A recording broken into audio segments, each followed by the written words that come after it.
Molye project again. Dalawang unit ulit. Ito yung ginawa natin nung una.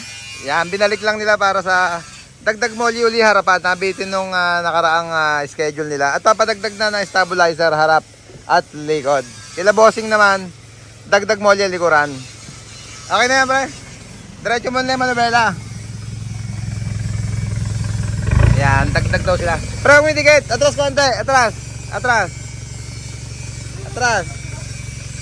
Para hindi kayo magipit dyan. Bawi, bawi, bawi.